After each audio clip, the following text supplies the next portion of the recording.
Coming up next on the CHGO Cubs podcast presented by Toyota and Bet365.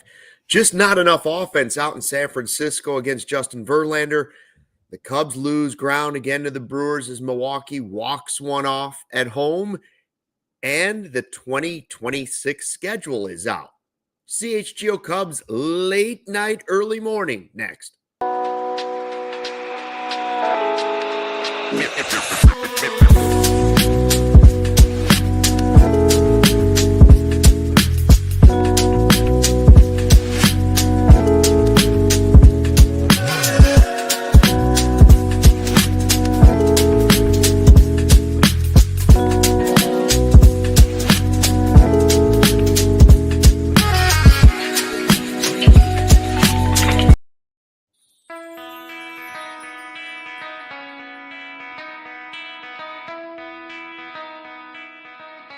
Hey, Chicago, what do you say? This is the CHGO Cubs podcast driven by Toyota, Let's Go Places, and Bet365. Whatever the moment, it's never ordinary. Use code CHGO365 at signup. Cubs lose to the Giants out west, 5-2 the final. A meh game for the Cubs. I thought it looked pretty good early on, but then not so great. Luke Stuckmeyer and Joey Christopoulos with you. The third member of our team, we're not going to tell you who it was, but he's puking right now. So, and not because of the baseball game. I don't think, at least. Right, Joey? I don't think that's part of it. I cannot confirm or deny, but once Matthew Boyd started giving up dingers, suddenly everybody other wanted things started bubbling to the surface. Everybody wanted to vomit. There were at least a few dry heaves out there. This was a game, though, like, We've said this for the last month and a half. This was one where the offense didn't score enough. I know Matthew Boyd wasn't like his best self and he gave up a couple of home runs, but you got to score more than 2 runs against the Giants to win a game. I guess you win some, you lose some, but in this case, you lose one and you lose some ground too. Well, Luke, it's 12:30 right now on the East Coast. I'm coming at you live from the East Coast here for a little late night CHGO Cubs. Make sure you subscribe to the CHGO Cubs YouTube channel. Pound that like button. People in the chat tonight, these are the sickos. Yeah. These are the real sickos tonight in the chat. Because tonight. Yeah, I'm right there with you. The first half of the game, making really fun, positive notes about situational offense. Matthew Boyd getting some Ks, getting some strikeouts. And then, you know, that bloop hit by Rafael Devers kind of really opened up the floodgates, gave up some runs. And unfortunately, the Cubs are on the wrong side of this one.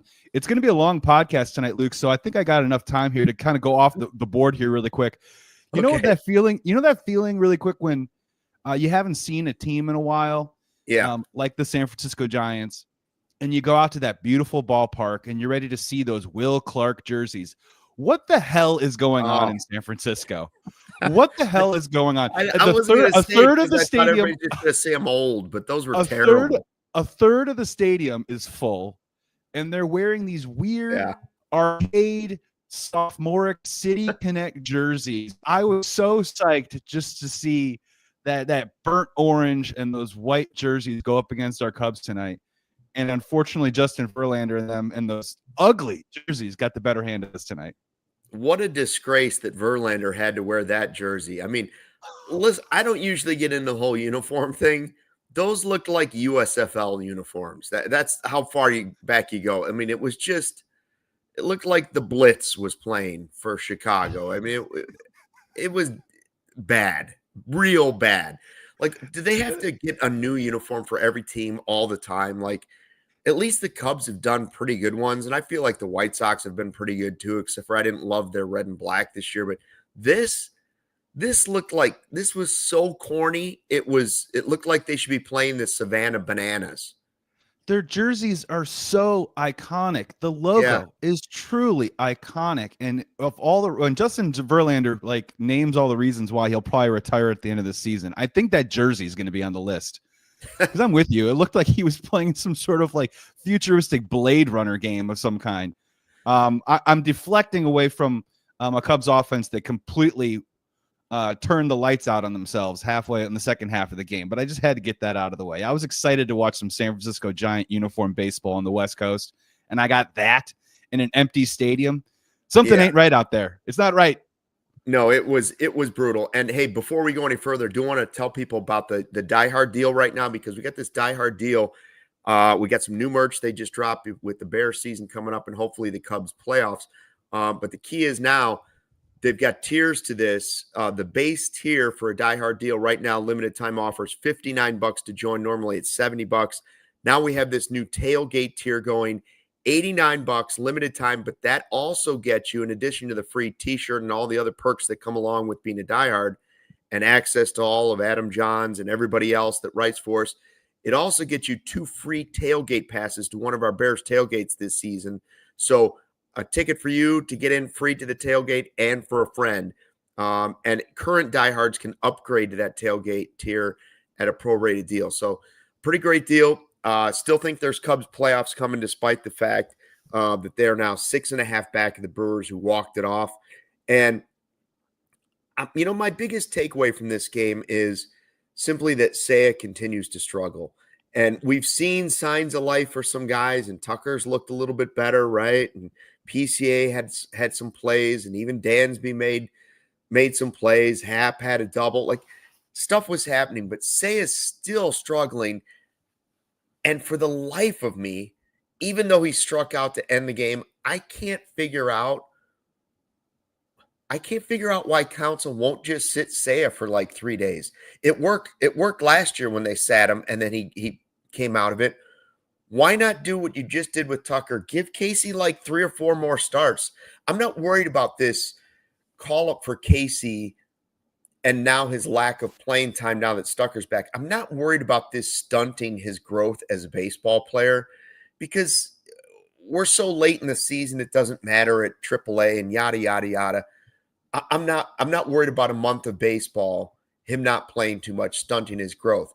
But there is opportunity for him to get bats. And frankly, he just was great in a series against the Brewers. Seiya hasn't done anything in forever. Just sit him down. Sit him down. I don't know why we're not playing Casey more. Or move him around in the lineup a little bit. Now, look, this goes opposed to that.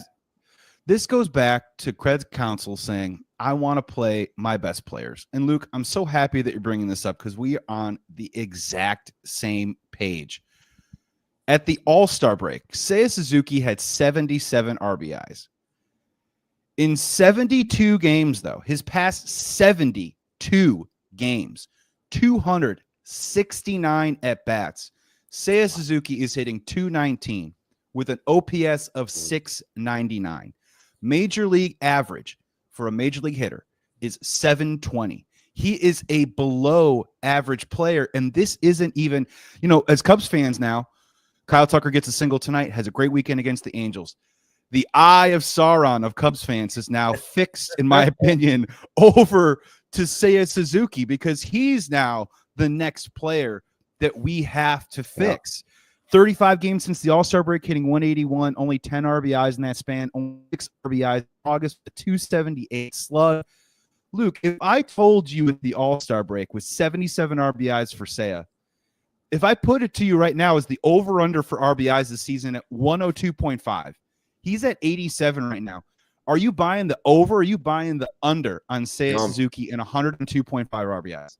I'm taking the under because, some people might see signs of him improving. I don't see it. I even heard JD say, like, man, Seiya's really, you might have to give him a rest. Like, I don't see it. It's crazy. You mentioned those numbers, Joey. He was leading Major League Baseball in RBI. We were all saying he's got to be in the All-Star game because he's the RBI leader. And he comes back, and it's just been so pedestrian offensively that it's been hard to watch. By the way, I see we have a Toyota Super Chat from Sell the Team Ricketts, $20. Hold on. Let me throw my readers on for this because it's late now. Bats are a problem again. We're heating up against the Angels, or was that a flash of a dying star that'll be the Cubs 2025 season? Where the heck is Casey? Why is Seiya in the lineup? Come on, bro. What are we doing? That's pretty much what we were just saying, right? Like, I don't really understand it. Now, maybe they played things better than we think with Tucker, although I still think the injury was mishandled by the Cubs. And great, he seems to be looking better tonight. I didn't love the one strikeout. I don't think that was his fault. And he got a hit tonight, and he's looked much better. PCA showed signs of life, but man, Seiya, and really Michael Busch too. Michael Busch has been struggling for a little while too. We can't play this game of this dissection of the narrative of Kyle Tucker and sitting him down for a few days and say that cannot apply to Seiya Suzuki right now. And when we talk about tonight's game specifically, I have an interesting stat about the Chicago Cubs right now in August that I probably want to bring to you at the other side of the break. But what this team needed tonight on the road, those first 5 innings, right? I liked what I saw. There's some 2-out hits. They were manufacturing, they were grinding out runs. But even when you got down to 5-2 in the game, this team needed a home run. This team needed some power. And you can't tell me that you can't sit down Seiya Suzuki for a couple of games and say, well, we don't have anyone to play in his place. You do. His name is Owen Casey. At the very least, his name can also be Willie Castro. So we're getting a little bit to point critical here, critical mass of you either have to make the decision of moving Seiya down in the lineup and just taking him out of that 3 spot, and actually he's been a little bit better in the 2 spot this year, but he's been sitting in that 3 spot. You either got to take him out of that spot in the order, or the Kyle Tucker treatment, sit him down for a few days, see if you his head, because this is another guy that we need to get going desperately, and he just isn't clicking. It has been like that. It's 269 at bats, man. I mean, that's a large sample size. You can't just say that I need to keep playing my best players. What's the line in Wayne's World? Live in the now, Craig Counsell. Live in the now, man. Live in the now. Just say it just isn't cutting it. We have to get him right as quick as possible. You can't just ride this out, and they got to do something, either giving him a blow or moving him out of the lineup, at least the 3 spot. Man, I didn't think we were going to go Wayne's World, but super happy ending. Let's just get to that point. Take us back somewhere else. Whatever. Man, oh man, it's like Seiya's frustrating to me as a fan a lot of times because he has these highs where you're like, man, that guy is a professional hitter, and you can look at the stats and talk about how good of a hitter he's been over the last couple of years. And then you can also look at it and you could say, when he gets cold, man, he can look bad. Seiya can look as bad as it gets, right? Like so pedestrian, and his lows are low. And I don't know what it is. It's tough to wrap my head around. And this is just my eye test as a fan and watching a lot of years of incredibly talented hitters hit in the Cubs uniform. And I do think Seiya Suzuki is one of the more talented hitters that we've had on a Cubs team in quite some time. And you can make the argument outside of Kyle Tucker, he may be one of, if not the most talented hitter in the Chicago Cubs lineup. But for the life of me, Luke, I've never seen a more talented hitter have more wasteful at bats and swings. And sometimes he'll just wave at a ball. He leads the team probably in check swing foul balls. And I'm just a little curious about when he's locked in, everything looks really good. When he's a little off, when he isn't locked in, he has a hard time just struggling and coming up with the professional bats at times. And I get it. He has picking up some singles. He had a single tonight. But that's not what we need for Seiya Suzuki. This goes back to the Tucker conversation. We don't want Kyle Tucker just walking and getting on base. We don't want Seiya Suzuki hitting just singles. We need him roping balls into the gap and hitting balls over the fence and hitting the ball hard all over the ballpark. We've seen it scantly the last couple of weeks, but nearly not enough. And it continues to compound. And as we're trying to turn the corner and get this team right, this is now the new pet project for Craig Counsell. How do we fix Seiya Suzuki? Yeah, it's going to be a challenge. I mean, we talk about like they're going nowhere unless Tucker is Kyle Tucker, top 10 player in the game, right? The rest of the season, they're going nowhere unless he's that guy. They're going nowhere unless PCA bounces back and is that guy that we saw the first half of the season.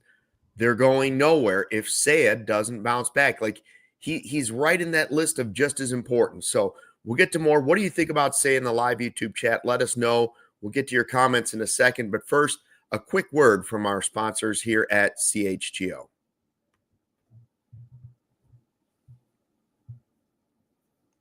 Hey, at Toyota's national sales event, we got a long lineup of vehicles for summer fun. 4Runners, it's an off-road icon. Tundra hauls it all with its twin turbo engine, and Tacoma takes adventure straight to the top. Want to ride with sizzling hot style and efficiency? It's the all-hybrid Camry. It's revving and ready to ride. So visit your local Chicagoland Toyota dealer or Toyota.com today. Toyota, let's go places. And as Luke mentioned at the top of the show, we have our new Die Hard offer right now. We are finally offering for the first time tiers, a base tier, a limited time offer that's only $59 to join. That's normally $70. Then we have the new tailgate tier deal going, $89 limited time. You get 2 free tailgate tickets. So bring a friend, impress them with our awesome party to one of our Bears tailgates this season. You get a free t-shirt and all the benefits, $119 for a year too. So current Die Hard, you can upgrade and get your tailgate tier right now at a prorated price. So go to allchgo.com for the latest information. All right, let's get real for a second. Ooh. The world's gone soft. Everybody cares about Taylor. Yeah, she's getting married. She sure is. But also, everybody gets a trophy for just showing up. I don't care. Boy. Congratulations to those young kids getting married. But everybody needs bubble wrap these days. Soda used to have a little kick. Now it's all pretty colors and fizz. RC Cola is not a soft drink. It's a damn good cola. It's the original cola. It doesn't fold under pressure. RC's an OG in the cola world of spineless soft drinks. No trends, no gimmicks, no glow up. RC hasn't changed its stripe since 1905 because it didn't need to. Same bold, crisp flavor it's always had. RC Cola tastes like a punch right in your face. It's so good. Do yourself a favor. Grab some RC at your local store. Stock up for all those end of summer parties, back to school celebrations, or just watching the first Bears game of the season, maybe Cubs playoffs. RC is the move for whatever you're doing. All right, Cubs lose game 1 to the Giants. It was lackluster, especially the last half of the game. Right now it's time for our Taking the Temp segment, your trusted local experts, Four Seasons Heating, Air Conditioning, Plumbing, and Electric. Visit fourseasonsheatingcooling.com for all your special offers and money-saving coupons.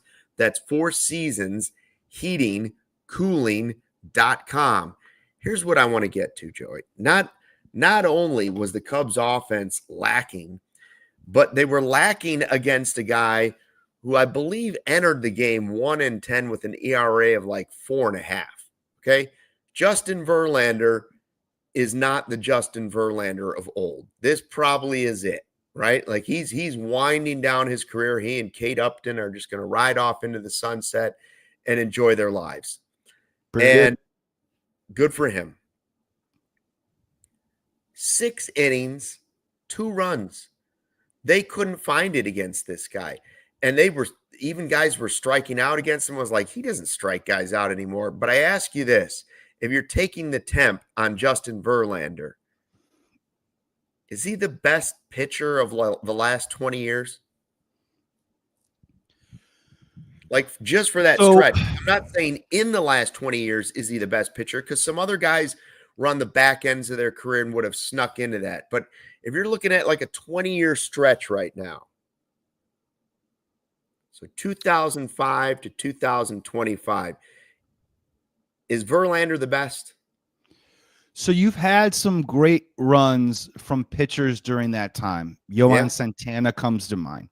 Max Scherzer comes to mind. Mm-hmm. Having the opportunity to live in Clayton Kershaw, having the opportunity to live in Los Angeles. Dodgers fans would have a word about Clayton Kershaw. But when it comes to old school pitching, I mean, he was pumping 95 tonight. I mean, the stuff wasn't there. He got some help on the edges for sure. Like the zone wasn't awesome tonight, and it benefited Justin Verlander greatly. But I will say, in terms of a guy taking the ball, in terms of if I was a fan of Justin Verlander and he's on my team, in terms of him being on the bump, I'm taking him over Kershaw all day long, especially when it comes to playoff performance. I mean, Clayton Kershaw has his warts when it comes to October. And he's that old school guy, too, that will throw 92, 93 in the first or second inning. And then when he wants it, he does the old cliche rear back and give you that 95. He can go deep into games. Big, country, strong guy. And a guy, too, that in that last 20 years had it, lost it for half a season, found it again, lost it, found it again. And the last couple of years have been pretty that Greg, like when we talk about Greg Maddux and the end of his career, he's kind of had that similar trajectory the last few years. But pound for pound, I would probably go with Justin Verlander over Clayton Kershaw personally. What say you? Yeah, I would too. I think it's Verlander. Kershaw's beautiful to watch. Not that he's not effective. He's greatly effective. They're both Hall of Famers. You're easy. Easy Hall of Famers. They're clearly two of the best. And Scherzer's in there too. But if I had to pick one guy to pitch one game from the last 20 years, it's Verlander. And I would say the two things that bother me the most about the Cubs roster moves over the last 15 years, the two that bug me are obviously letting Schwarber go and then giving Jock Peterson basically $1 million less. And now we look at Schwarbs. Quitting on the great Schwarbino. That's number one. But number two on the list is not giving us a chance to get Verlander.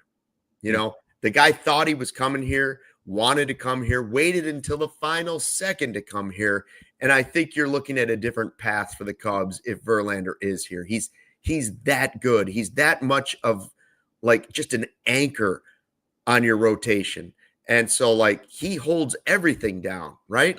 You just know when you're giving that ball to that guy, especially in the postseason, good things are going to happen. And so for me, it's been from a distance, but it has been fun to watch this guy pitch. There's no question about it. And to see him do it again tonight is just you got to tip your cap to him. You have to. He's one of the all-time greats. And a weird sense of irony, he walked in tonight's game 1-10. He picked up his second win of the season. So I just imagine a 42-year-old, and he's had his injury issues.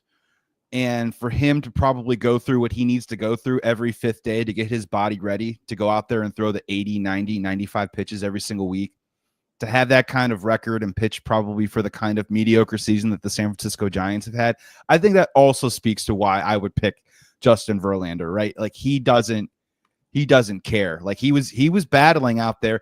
And to be honest, the Chicago Cubs, they had him on the ropes, right? They definitely had him on the ropes. And a couple of moments that really stuck out. The first one was Kyle Tucker gets that base hit. Seiya Suzuki, who we gave a hard time to in the first segment, drew that walk. And then PCA, he gets PCA to a 3-2 count and then just dirts a curveball and says, "Here you go, young kid. You're going to bite on this." And sure enough, PCA does. He gets out of the inning. Now on the flip side, try to spin up a couple curveballs to Matt Shaw. One of them was a hanger that Matt Shaw could have hit 1,000 feet, but he blinked at it. And then the next one tried to throw him again, a better curveball. To Matt Shaw's credit, he hits it hard and gets an RBI single. But yeah, no, just a credit to Justin Verlander. And you're right, him and Kershaw, a little bit of a last of a dying breed, right? In terms of accumulated wins in their career, some of the innings, the strikeouts, and just the durability. So, tip of the cap to him. I've wanted him on the Cubs for a long time. So a lot of respect for Justin Verlander. Yeah, and like the rest of us, he's looking a little more bloated than he did 20 years ago. It looks like he's eating a little spaghetti, but that's okay.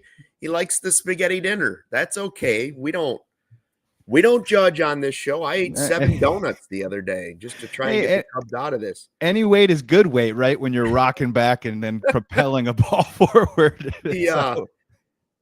He is one of the all-time greats, and it has been fun to watch him throughout his career. And I know people thought I was joking, but I was not joking at the trade deadline when I said, I know everybody thinks he's washed because you look at his record and he's bad, but he was starting to show signs of life right around the trade deadline. And I said, listen, if for nothing else, if I have to hand the ball to a guy a couple times late in the season, I'm not worried about Verlander being overwhelmed by the moment. And if I had to hand the ball to a third or fourth starter in a playoff series, man, I'd feel fine handing it to Verlander. Like right now, if you ask me, would you rather hand the ball to Verlander or Taillon, who, by the way, that groin injury we're keeping an eye on because we don't know if he's going to make his next start? Well, the answer is Verlander. I don't care what the record is. I would give the ball to Verlander. 100%. And if you're looking, look, this is a fluid situation and it's a total TBD, right? But at the trade deadline, I think Jed Hoyer and Carter Hawkins made, instead of going out and maybe getting a Verlander, right? He made a calculated gamble on 3 pitchers. Mike Soroka is a definite X on that. Yes. I'll tell you, I liked what I've seen from Javier Assad, his 2 times out. I mean, at the very least, at this point in the year, like just eye test, his arm looks fresh. And I think he's done the job, and I'm happy with him.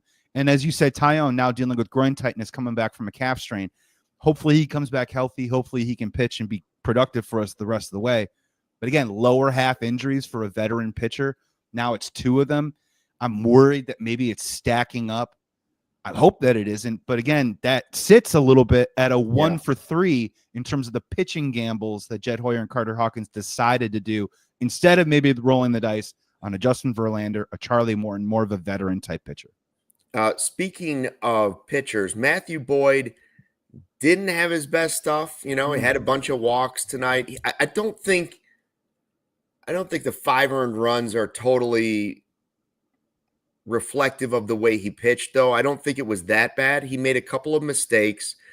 Devers gets the bloop hit, and that kind of changes his game. Yeah, he gave up a couple of home runs, but I'm not worried about Matthew Boyd, and I'm not blaming him for this game either, because this was a game where if the offense puts up some numbers, they can bail him out of some of these situations. It wasn't his best effort. Like, it wasn't his best night, right? Yeah, but at the same time, it wasn't his worst. No. I mean, my general thought was I think he got close to his season high in strikeouts. So you would think, based by the box score, that Matthew Boyd pitched well. What I found to be interesting tonight was that they were commenting, JD, during the game, that his fastball was sitting at around 94, which was a tick up above his season average. I just didn't think he was locating the fastball very well.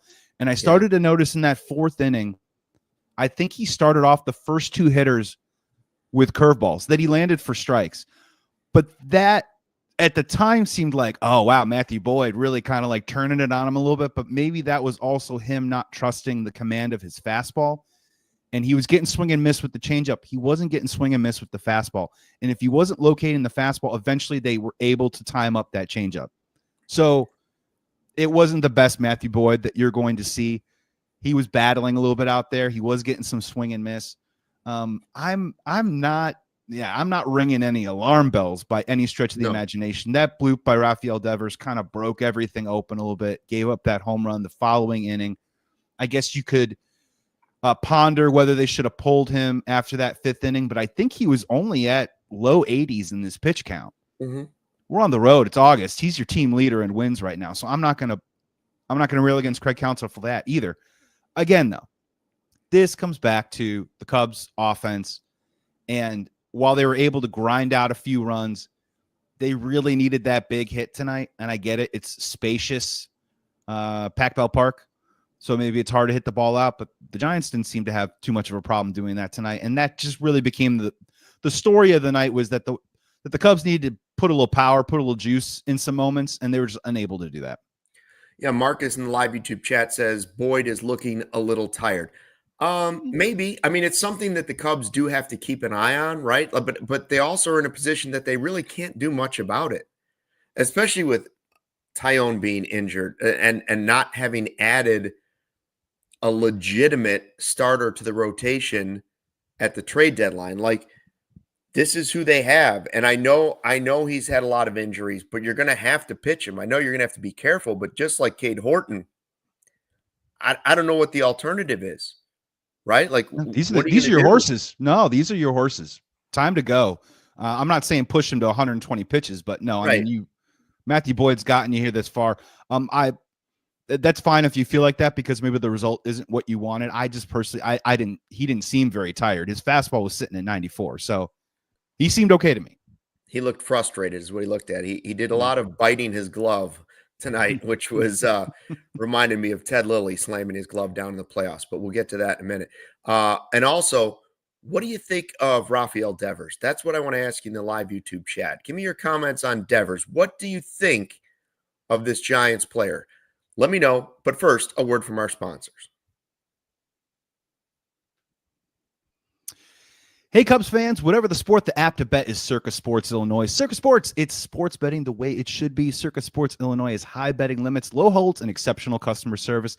Bet on all your favorite teams, like the Chicago Cubs, in every game this season. They got spreads, props, futures, or in-game. Circa Sports has it all. So fun and bet like a pro from anywhere, anytime in Illinois.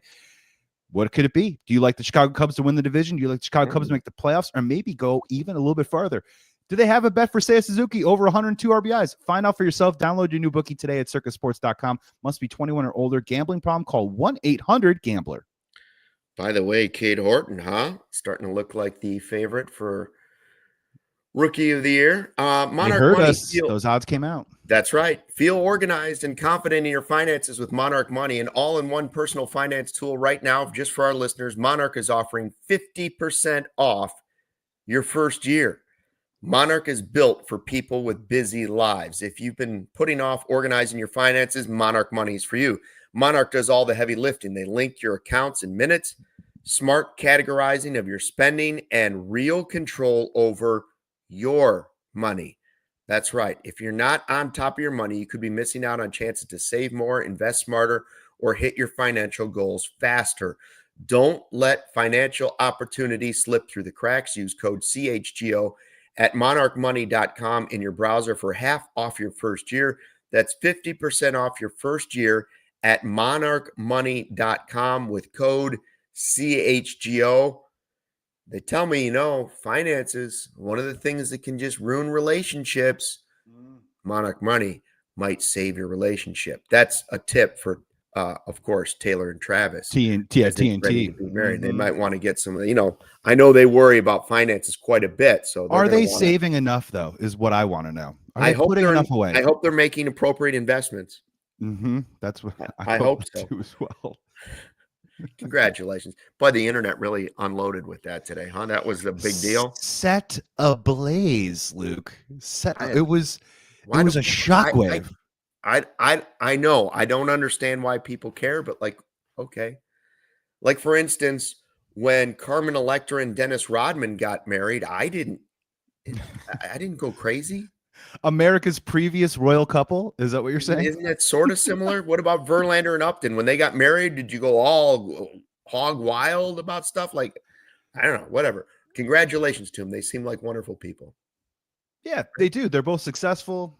I don't know, based on a podcast appearance, they seem to care about each other very much. My wife is fully on board. She's ridden the roller coaster of get her off the screen. I just want to watch football and it'll end in 4 months. And now she's like, I can't be rooting for these people harder. There's no way I'm not rooting for these people as hard as possible. So, hey, I'm all for love. I'm all for love and happiness. They do what they want. Do what they got to do. Nice. Yeah. Hey, I was thinking about this game. There was not enough offense. Boyd wasn't his best self tonight. But, man, the Cubs were flashing the leather. They did everything they could defensively to keep this team in it. And so, there's been other games where I've been way more frustrated. They did do some things well, right? Some guys did get hits. And the defense, PCA's catch at the wall, I thought that was a home run. And then you just see his image at the track and you go, a blur. Okay. And then the next thing I thought is don't crash into the wall. And he puts on the brakes and makes the catch, and he makes it look so easy, right? And then I think the Cubs, they kind of got screwed by the review thing. I think it was Happ's glove that touched the net. I think that was a great catch too. I'm not so sure that the ball hit the net first. I don't know. Let me put it this way. Yeah. It could have happened. But I don't know how the angles that we saw on television could get you to overturn what was called a catch on the field. We need to have a redefinition of the word conclusive, right? And how do we as fans interpret this rule? Is that we We ride with the call in the field. They will look at it, and if there is clear, conclusive video evidence, the umpires then have the choice to overturn it. I just can't imagine how, and it's so close too, and maybe it does hit the net, but it looks like also his mitt moved the net. That's right. His mitt moved the net in, and then the ball came into the glove. So if we're going to put these nets up for safety, and I'm all for that, you have to explain to me then that the player then can't touch that net at all. Is that out of play? Because that doesn't work in any other part of the ballpark. They can reach into the dugout and catch a ball. They can reach over the fence and catch a ball. So if he were to move the net and make the catch, that part I just don't understand. I think they got that wrong. And unfortunately, yeah, it didn't go the Cubs' way, but another great defensive play. Yeah, they were on it tonight, right? I thought Dansby played a really great game defensively. And, Matt Shaw's doing what he does. He had a couple picks at third, right? Yeah, nice scoop from Justin Turner in that game. I thought Kyle Tucker played a solid right field tonight. PCA is awesome as usual. So, I'm really not walking away from this game like mega depressed or bummed, and I think we've been, as Cubs fans, kind of really drilling in a lot of details lately about what we want to see from this team to turn around. I personally just don't really think that was one of those nights. The only thing, though, Luke, and I'm just going to keep coming back to it, is just I was looking at the stat that I pulled up, and I just want to keep hammering that the Chicago Cubs, if they want to go where they want to go, I think their lineup is built to hit the ball over the fence, and we just haven't quite seen enough of it. In the month of August, tonight was the 24th game that they've played. The Chicago Cubs only have 19 home runs as a team in the month of August. They got one from Reese McGuire, one from Ian Happ, one from Seiya Suzuki, one from Owen Casey, one from Justin Turner, one from PCA, two from Dansby, three from Michael Busch, three from Kyle Tucker, which came very recently, and five from Matt Shaw. So if you take away the five from Matt Shaw and the quick little weekend heater in Anaheim that Kyle Tucker had, you're suddenly at 11 home runs in 24 games in the middle, and we're stretching towards the end of August. Let's just be honest. That's just not going to cut it. And you look at Ian Happ and Seiya Suzuki with one each in the month. These guys got to at least be getting to 2, 3, 4 home runs a month. That's what their season average says it should be. And some of these guys are just falling short of that right now. Yeah, I mean, it has been a complete power outage, right? Like that's just what it's been. Isaac says, wow, Cal Raleigh has that in 1 month. That's right. Like, I mean, truthfully, that's almost what it's like. It's like one guy's almost doing that. And Sammy hit 20 in a month in the last couple of days. Yeah, Sammy hit 20 in a month of June by himself. Yeah, and back to the defense real quick is just the fact that play that Dansby made from his backside, throwing out Rafael Devers. I asked before the break, like, what do you think of Devers? Listen, he's talented. There's no denying that the guy is talented. Mm-hmm. But boy, am I glad the Cubs didn't trade for him. I'm glad the Cubs didn't give up a lot to go get him. And I might not have said that 3 months ago. The guy's a dog. I've seen it. I've seen enough now, not just tonight, but I've seen enough plays that I say to myself, and knowing that he didn't want to switch for the Red Sox, I get why the Red Sox were like, let's just move on. This is a bad idea. Like, you don't trade players like that, but he's a bad look. Like, he's loafing it down to first base. When Dansby threw him out, sitting down from the other side of second base, he wasn't even in the picture. When they showed the replay going to commercial, Devers' foot wasn't even in the picture when Turner put the squeeze on it. You're loafing it, man. How about his first at bat? How about the double play? He hits the ball hard into the hole at second. And Nico and Dansby, nice turn, but Dansby had all day to throw to first because he threw out Devers by like 7 or 8 feet. Yeah. And even Book said, wasn't really busting it down the line on that one. And Luke, like, the only thing is, as a Cubs fan, you could say, yeah, I'm so happy that we didn't, dip into those waters, right? But this does bring up a more nuanced conversation about when you try and sign these guys to these mega deals. It isn't just the numbers on the back of the baseball card. There are so many factors that you have to put into place and calculate. And for Boston's, right, Boston was we traded Mookie Betts, and maybe we had to do a make good and sign one of our homegrown guys. We let Xander Bogaerts walk out the door. That was probably a good call, but we have to sign one of our guys. So here's $330 million. And I think the nuance also is I think Rafael Devers is an incredibly talented offensive hitter. Sure. But if I wanted to be in business with Rafael Devers, I think you'd probably want to be looking more in the 3 to 4 year range and not that 7, 8, 9 year deal. Like, do you want to be doing business with that type of player? Now, Kyle Tucker, on the other hand, when we talk about the production and we talk about some of the intangibles and everything else he brings to the lineup, I don't have those fears. I don't have a fear committing whatever the years are to a player like Kyle Tucker, because I intrinsically know that he cares about the game and that he is going to do everything that he can to win. And we've seen over the last 6 weeks, maybe the detriment of his own production, he wants to be out there. He wants to play. I think if you ask Kyle Tucker to play left field tomorrow, I think he would do it. I don't think you'd have a position switch difficulty like you would with Rafael Devers. So sometimes it's a little bit of, the grass isn't always greener, right? When you look at some of these big time players and these big time contracts that you hand out, and Rafael Devers, I'm saying it right now, like he'll put up some big numbers for the Giants. I just don't think at the end of the day, I don't think that's going to be a good deal. And I could see them in 2 or 3 years trying to get out of that deal more than saying, wow, what a great trade we had. Yeah, to piggyback what you're saying, I've always thought that when you give those deals, and especially when you give deals to young players before you need to, right? For instance, the Cubs have been thinking about PCA and talked about it early in the season. It's not about guaranteeing that they're going to be this player. That's not it. The reason you give the money to these players, you need to know who they are. You need to know how they're going to respond to the money.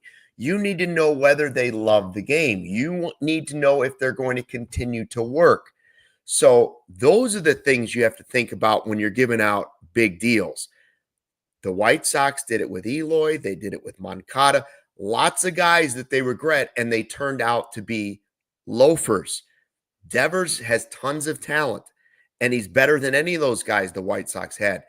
But he's got loafer and troublemaker written all over him in some of these situations. And so I agree. I think they're going to regret it.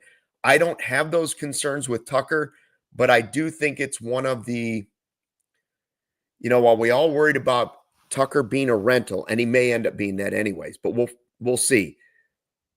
But the one benefit to having him for 1 year at least, and not just pursuing a guy in free agency, is you get to see him up close. You get to see how he handles things. Now, we both said yesterday, I didn't love some of the signs I saw from him, but this slump, unlike anything he's been through, right? Like his frustration and the one time not running out of the box, I can't compare that to what Devers is doing. I don't have those problems with Kyle Tucker, if that's what you're talking about.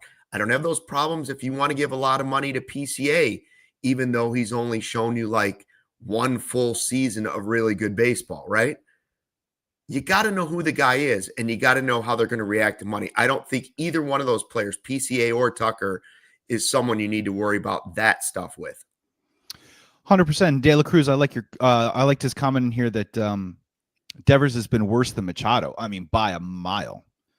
Manny Machado's a Gold Glove player.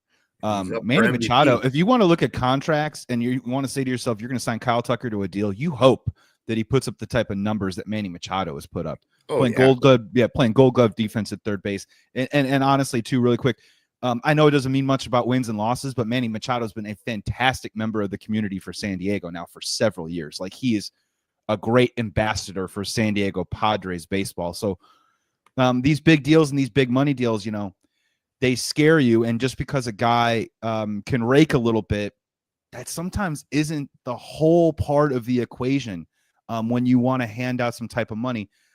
And for me personally, PCA wise, I think he does have those type of intangibles. Like we do not disagree or doubt that he cares a ton about the game of baseball. I am with you though a little bit where I'm old school. I would like to maybe see a little bit more before we just start saying, hey, here's $220 million. And I think that that's fair. I don't think that I'm out of place saying that or expecting some sort of high bar for PCA. He just needs to prove it a little bit more. And I think over time and with the bats and just the nature of playing more games, he will show that. But in regards to that comment, I mean, yeah, the Rafael Devers money, I just don't think in a couple years is going to look very good for San Francisco. I think that's going to be tough. I honestly, I think the Willy Adames money probably will be, he's having a rough year. He's having a down year, but I think that money will probably be better money well spent than Rafael Devers in the long run for San Francisco. I don't think he's as talented as Devers. Sure. But I would agree with you on that. And, it's funny because in some ways we're talking about like desire to play the game and care and want. And then you also see the flip side of that, but you also look at the Cubs decision with a guy who just got suspended for 6 games, right? Willson Contreras. And he's appealing it, but Willson just had this crazy tirade in the game the other day, and it's not that Wilson's not a good player, right? Like the Cubs, they had him for a long time in their organization. They wanted to go a different way defensively, and B, I believe they were starting to get tired of his personality. Okay. And that doesn't mean that he's a bad guy. I'm just saying he kind of goes off. Like when we've seen Willson like multiple times now, just totally lose his cool. He threw a bat that hit Brant Brown. Yes, that Brant Brown, by the way, Cardinals hitting coach, in the head. First of all, he's lucky that the bat hit his own coach. Brant Brown's not, but Willson's almost at lucky. the umpire. Almost at the umpire. If it hit the umpire, he's done for the season. Done for the season. And he's facing an even bigger fine. Like, he's lost his cool. The whole thing with the Cubs where he was barking at the Cubs going down to first base this season. Like, it's the same passion that we loved early in his career and loved about Willson as a player, but it gets him in trouble sometimes. And I think that's also when you start to worry about longer, bigger contracts for teams too. That type of stuff. Just a little bit. Yeah, I'll be the first to tell you, when Willson Contreras hits that single up the middle against the San Francisco Giants in 2016. Yeah. In that comeback win, and he's fired up and he's pumped up. I tell you, he fired me up too. I got really pumped up for that too. But I will be honest that we've seen a lot of passionate players in this town. First one that always comes to mind for me is, I hate to cross over sports, but I think of a guy like Joakim Noah. I knew you were going to say that. Yeah. Because I always felt like Wilson's, we'll call it passion, and last night was a version of passion that resembled anger. I always found it to be a bit misplaced.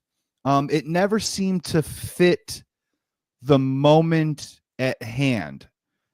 So I always was curious about, was it always about something else? Was it always about something else going on with him? And I can understand being frustrated. Now, Twitter sleuths out there have remarked that the umpire that tossed Willson last night is the same umpire that tossed Nico Horner when Nico Horner said, hey, you're having a really bad night, and he got tossed. So maybe Willson, in his own opinion, and maybe he was right, said something that he didn't feel like was very egregious or deserved the version of ejection that happened. But not only did he get ejected and got in his face, but then 4 or 5 people had to hold him back. He went off for like 30 or 40 seconds before he even threw that bat. And once that bat leaves your hand, nothing good can come of that. Only bad consequences for yourself or for your team. So for me with Willson, I appreciate the passion. I definitely appreciated his contributions, not only in the 2016 team, but he was one of the best hitters in the 2017 team before he popped his hamstring. Like, he was like, we were legitimately like, do we have the best power hitting catcher in the game? But again, I always felt that his passion came across with some weird timing and always felt a bit misplaced. And to be frank with you, always felt like he kind of made it about himself instead of the fire and passion that was maybe supposed to inject itself into the team like a Joakim Noah. That might be the part of it that we're talking about. I don't want to be a total hypocrite because, like you, I loved Willson's passion. It's what I really enjoyed about him. His last season, he slams the bat down on home plate. I love that about him. When he would pound his chest, just like PCA, I love that about him. When he cried, when he realized that they were leaving, and it was like a going away party for Willson, I love that about him. But I do worry that he's got, like, on a personal level, that he's got some real anger issues. And I'm not comparing apples to apples here, and I'm not saying PCA has anger issues. That's why I want PCA to tone it down just a little bit. That's what I think the veterans on the team are talking to PCA about with the slamming of the helmet and the throwing and the stuff. I know it's an old thing to say, an old-timer thing to say, but there is a respect for the game, and you have to understand that there's so much failure in this game that you can't let it affect you like that all the time, or I think your lows are going to get too low or you're going to get in trouble. And so while it's not an apples to apples, and I probably shouldn't even make the comparison, but that's why I enjoyed it with Willson. But I also saw it become a problem at the end of his time in Chicago a little bit, and I don't want that to happen to PCA. I want him to mature as a young 23? Like, I want him to mature and listen to the guys around him, the Turners, the Dansbys, the Haps, and just be like, okay, it's okay. But once you find that happy medium of controlling that a little bit, but not giving up the drive and the want and all of those things, that's when you probably will play your best baseball. That's what I want to see. And I'm with you, Luke. I mean, when it comes to PCA, I mean, he slams his helmet on the ground like at least twice a game. Oh, it's every time now. It's almost every time now. And like, Yeah. I wish, and then maybe with some maturity over time, like, you got to say to yourself, over 500 to 600 at bats a year, there are going to be at bats where you straight up lose. And he has a high expectation for himself, right? He thinks every single at bat is the at bat. I love that about him. Every single at bat, every single play that he can make on the outfield, every time he's at first base, he thinks he can steal second, third, and even home. I love that about him. And his talent allows him at his young age to almost reach those heights at times. But over 500 or 600 at bats a season, I promise you, I don't know what the pie chart is, but like 70 or 80 of those at bats are going to be those at bats where, like, you feel like you did the right thing, or you just got under a baseball and it just doesn't work out. And like, that's kind of the game of baseball. You know what I mean? Like, how many times are you going to like whip yourself on the back, or, you know what I mean? Like give yourself a hard time and be super frustrated that I'm better than this, when sometimes this happens to the best in the game, and it's 500, 600 bats. Like, this stuff is like going to happen. I just wish that it would roll off his back a little bit more.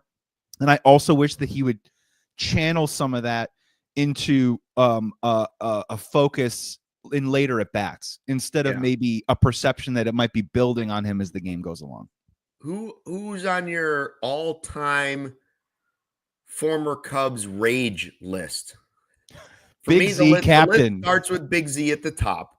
Captain and leader. Captain of the team is Carlos Zambrano. That's an easy one. Very easy. I think Willson might be number 2 on the list. If you're including managers, then you got like Lou Piniella and Lee Elia and, you know, all that stuff. But I would say players, the all rage team. Zambrano, Milton Bradley is my corner outfielder. Okay, yes. Maybe Moises Alou is my left fielder. He ended up in prison, but let's not get there. Zambrano. What about Kyle Farnsworth? I mean, he did body slam a guy that charged him. He did. That's a great one. He's got a lot of muscles now. I'd say it's Big Z and Contreras are 1-2. Javi had a little bit. Rizzo challenged the whole Reds team to fight him. And look, we're talking about stuff that we want to be toned down. I think that was one of the most important moments in Cubs history. Yeah, it's one of the most important moments in Cubs history to me. Of like the captain Anthony Rizzo at the end of a season where they were up the track, saying we're not going to take this anymore, and maybe we're not the lovable losers, and maybe we're coming for the rest of the league, and maybe this is where I get to pick and choose what I want. But I like love that moment from Rizzo. Yeah. Honorable mention someday could be Justin Steele telling his teammates to wake up, but they needed it. They needed that. One. Michael Barrett, honorable mention. There you go. Yeah, maybe a little bit there. I'm trying to think of some closers, and look, we've had a lot of them that were really like almost like too mega fired up after saves. I don't, did Hector Rondon, Albert Alzolay was pretty fired up after saves, but I thought that was more in like I thought that was in a pure, that was almost like in a pure like joyful kind of way. Like I can't even believe I'm the closer. This is I think Big Z is the pitcher and the rest of the guys are position players, I think. Yeah. I'm trying to think. There's no center fielder. Wilson's definitely on the list. Brian McRae, maybe, for a center field. I don't know. The all rage list. Hey, real quick before we go, I know we only got like 4 minutes left here, but we're doing 3 hours tonight. I thought we're doing 3 hours, right? It just feels like it. The 2026 schedule is out, and because, why not release the schedule before this year's over? They open with the Nationals, so when the Cubs World Series banner goes, that will be March 26th. When the new flag flies at Wrigley, that'll be the 26th, and then they end with the Red Sox. Wow. I don't love the Red Sox. What are we doing? The Yankees come to town next year. That'll be fun. I saw the Cardinals are at Wrigley 4th of July weekend. Labor Day weekend will be the Brewers next year at Wrigley. That's good. But I don't know why they're closing at Boston. Can't the end of the season just be teams playing their teams in the division? Is that not possible? Can we just have some? I know they're talking about realignment and yada, yada, but I like a little bit of old school. First of all, can we just source who's asking for this realignment? Just, who's pounding the drum that says, you know what? I always wondered what it'd be like if the Pittsburgh Pirates were in the whatever East, the East Division and all that stuff. Look, I was going to ask you, how do you take your September baseball? Do you take it division rivals only? I want it division, or do you take like bigger matchups? I mean, would you rather see the Cubs Dodgers in September? I want to see a lot of division play the last 2 weeks. Yeah, because we're almost scoreboard all watching. Division play. I want to have those games, Cubs Brewers. I want to have Cardinals Cubs. I want to whoever it might be, just somebody in your division at least. Yeah, and what's interesting about it too is that just take a page out of the NFL. What the NFL tries to do is they're always going to put Bears Packers later in the season. They've done it for like the last 3 or 4 years because they want the opportunity to flex that game into a primetime matchup to juice up a rating, and they get that choice. MLB clearly doesn't have a platform. Sunday Night Baseball isn't what it used to be. Friday Night Baseball and Apple TV isn't what they want it to be right now.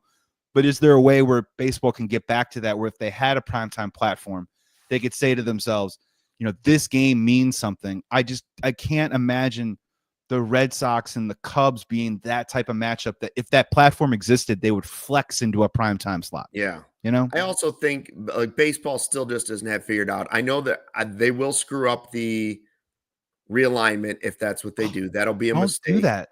If there's a lockout, that'll be a mistake. And the NFL, the one thing they do great for sure is that they have something, I swear, every other week being announced that's big that people are looking forward to, whether it's the draft, whether it's a combine, whether it's the schedule release, which is become this big thing. Meanwhile, baseball just throws it out during the middle of the week in August. What happened to the Field of Dreams game? What happened to the Field of Dreams game? They are going to play that next year. It's next year. Twins and who is it? Twins and somebody else. Anyways. Oh, can't wait for that one. No, but I'm with you, man. Yeah, why drag that in the middle when Cal Raleigh hits his 50th home run? Why are you dropping the schedule the day after? Let it breathe, man. To do it the day that Taylor Swift got engaged just seems wrong. Okay? It seems You heard wrong. it here first from Luke Stuckmeyer. Twins and Phillies.